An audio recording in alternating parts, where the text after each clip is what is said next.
आम फलों का राजा है क्योंकि इसे सभी पसंद करते हैं। शायद ही कोई ऐसा हो जिसे आम ना पसंद हो। और आम से बनी एक चीज जिसे कोई ना बोल ही नहीं सकता, वो है आम पापड़, चाहे बच्चा हो या बूढ़ा। मगर क्या आपको पता है आप सबका फेवरेट आम पापड़ तैयार कैसे करा जाता है? नहीं तो चलिए फिर मेरे साथ बिना किसी देरी के वीडियो शुरू करते हैं। आपको दिखाते हैं आम पापड़ कैसे तैयार होता है और साथ ही आपको बताएंगे एक आम पापड़ तैयार करने में कितना समय लगता है। तो आम पापड़ बनाने का कठिन कार्य शुरू होता है गाँव में दर दर भटक के आम इकट्ठा करने से। मैं आपको बता दूं आम पापड़ जो है सिर्फ दो तरीके के आम से बन के तैयार होता है, या तो तोतापुरी या फिर लंगड़ा। और आज जो है वो लंगड़े आम निकाले जा रहे हैं। यहाँ पे एक बड़ा सा डंडा लिया गया है जिसमें बास्केटबॉल की जो जाली होती है ना वो लगाई गई है और इसी की मदद से सारे के सारे आम को भर के इकट्ठा करा जाता है। और जैसे ही सारे के सारे आम भर के इकट्ठे हो जाते हैं उन्हें लाया जाता है एक बड़े से आम के गोदाम में और डाल दिया जाता है कम से कम 10 दिन के लिए, जब तक ये बिल्कुल पक्के पीले ना हो जाए। तो यहाँ पे हमारे पके हुए आम तैयार हो चुके हैं। अब एक बड़ा सा पतीला लिया जाएगा जिसमें डाला जाएगा स्वच्छ जल और इसी जल में सारे के सारे आम को धो के तैयार करा जाएगा। तो आप यहाँ पे देख सकते हैं एक एक करके आम लिया जा रहा है, उसके डंठल को अलग करा जा रहा है और डाल दिया जा रहा है पानी में।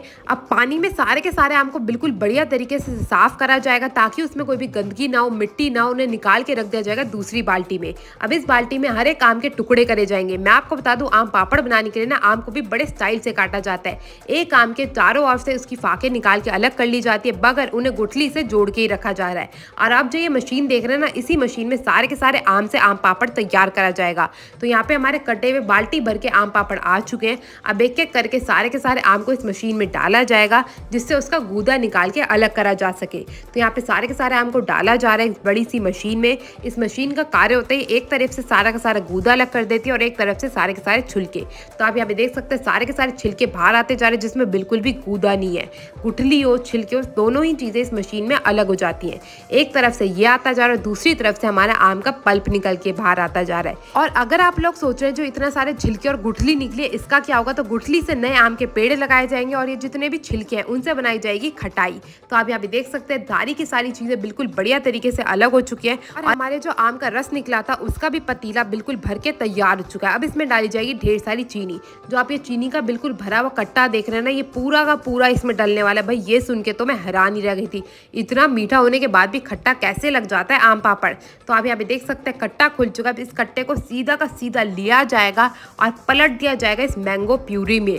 और अब सबसे कठिन कार्य ये है इस चीनी को इस आम पल्प के साथ मिक्स कैसे करा जाए। तो उसके लिए बिल्कुल भैया जी ने ले लिए अपने दोनों हाथ और इसे बढ़िया तरीके से मिक्स करने का कार्यक्रम जो है वो शुरू कर दिया गया है। इसे बिल्कुल ऐसे घुमा घुमा के मिक्स करा जाएगा जब तक चीनी की सारी गांठें इस आम में मिक्स ना हो जाए। तो अंकल जी भी लग गए और जैसे ही चीनी की सारी गांठें मिक्स होकर तैयार हो जाएंगी आम पल्प के साथ, इसका जो रेशा है इसको निकाल लिया जाएगा बड़ी बड़ी बाल्टियों में। तो आप यहाँ पे देख सकते हैं जो ये हमारा आम पापड़ का रेशा है वो तो बन के बिल्कुल तैयार हो चुका है। अब बारी आती है इसे सुखाने की, जो कार्य बिल्कुल कठिन होने वाला है। भाई इतनी जल्दी आम का रेशा सूखेगा कैसे, तो उसके लिए क्या करा जाता है, इन्हें ले जाया जाता है बिल्कुल गर्मा गर्म माहौल में जहाँ पे धूप जो है वो बिल्कुल सीधी पड़ रही हो और पूरे दिन की पड़ रही हो। और आप ये जो बड़ी बड़ी चटाइयाँ देख रहे हैं ना, इस पे बिछाया जाएगा इस आम प्यूरी को। सारे के सारे भैया लग गए इस आम प्यूरी को बिछाने में और इन भैया का काम है दो बड़े बड़े कटोरे भर के इस आम प्यूरी को बिखेरने का। तो वो बिखेरते जा रहे हैं और जो बाकी के भैया हैं वो इसे फैलाते जा रहे हैं। तो आप यहाँ पे देख सकते हैं बढ़िया तरीके से सबसे पहली लेयर जो है वो हमारी आम प्यूरी की लग गई है आम पापड़ बनाने में। इस कार्य में करीब करीब 40 से भी ज़्यादा दिन लग जाते हैं, डिपेंड करता है कि कितनी लेयर होती है। तो यहाँ पे एक लेयर जो लगा हुआ आम पापड़ था अब उस पर लगाई जा रही है दूसरी लेयर। इस कार्य को अगले दिन करा जाता है।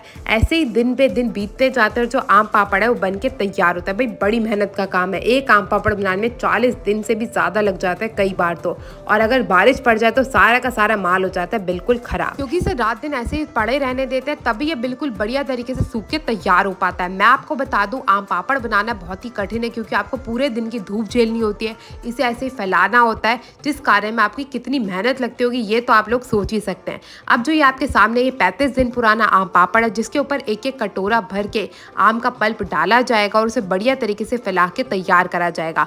और जैसे ही फिर 40 दिन बीत जाएंगे इस कार्य को करते करते हमारा आम पापड़ जो है वो बन के तैयार हो जाएगा। तो ये वाला जो है ये सूखा आम पापड़ है जो बन के बिल्कुल तैयार हो चुका है। अब इसे ले जाया जाएगा अंदर फैक्ट्री में और दोबारा से सूखने के लिए डाल दिया जाए कम से कम 2 दिन के लिए। अब यहाँ पे 2 दिन बीत चुके हैं और यहाँ पे हमारा आम पापड़ बनके बिल्कुल तैयार है। तो कटवाते हैं अपने लिए और चख के बताते हैं आपको इसका स्वाद कैसा है। भाई बिना केमिकल के, बिना किसी मसाले के तैयार हुआ आम पापड़ की तो भाई बात ही कुछ और होगी। और ऊपर से खेत के ताजे आम हो तो भैया क्या ही कहने। आप यहाँ पे देख सकते हैं हमारा आम पापड़ बिल्कुल बढ़िया तरीके से बनके तैयार हो चुका है। भैया मैंने इसे चखा और मेरे को तो बहुत ही मजा आ गया इसे खा के। अगर आपको भी पसंद है तो जरूर बताइएगा। मैं मिलती हूँ अगली वीडियो में, तब तक के लिए टेक केयर, गुड बाय।